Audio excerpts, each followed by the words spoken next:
ఆదిలాబాద్ జిల్లాలో జాతరల సందడి మొదలైంది. ఉట్నూరు మండలం సాలెవాడెకే గ్రామంలో మహాదేవ జాతర అంగరంగ వైభవంగా కొనసాగుతోంది. భక్తులు పెద్ద ఎత్తున తరలివచ్చి మహాదేవుని మందిరంలో శివలింగాన్ని దర్శించుకుంటున్నారు. మహాదేవుని జాతర సందర్భంగా ఇక్కడ ప్రత్యేకంగా కుస్తీల పోటీలను నిర్వహిస్తున్నారు. ఈ కుస్తీ పోటీలు ఎన్నో ఏళ్లుగా ఇక్కడ నిర్వహిస్తున్నట్లు గ్రామస్తులు తెలిపారు. మన రాష్ట్రం నుంచే కాక పక్కనే ఉన్న మహారాష్ట్ర నుండి కూడా కుస్తీ ఆటలు ఆడేందుకు ఇక్కడికొస్తారు. ఈ కుస్తీ పోటీలు తిలకించడానికి స్థానిక ఉట్నూరు మండల వాసులే కాకుండా ఆయా గ్రామాల నుండి పెద్ద ఎత్తున తరలివచ్చారు. కుస్తీ పోటీలో గెలుపొందిన అభ్యర్థులకు మహాదేవ ఆలయ కమిటీ ఆధ్వర్యంలో ఇనాములను అందజేశారు.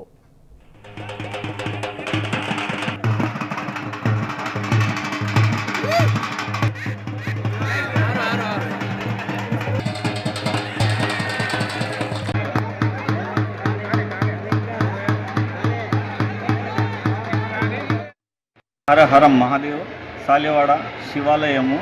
ఇక్కడ జాతర చాలా కాలం నుండి నడుస్తుంది. ఈ శివాలయం పాత పురాతనమైనది. ఇక్కడ జాతర అంటే మహారాష్ట్ర నుంచి కానీ ఇక్కడ ఛత్తీస్గఢ్ నుంచి ఇక్కడ తెలంగాణ నలుమూలల నుంచి జనాలు వచ్చేస్తారు. ఇక్కడ భక్తులు బాగా మంది.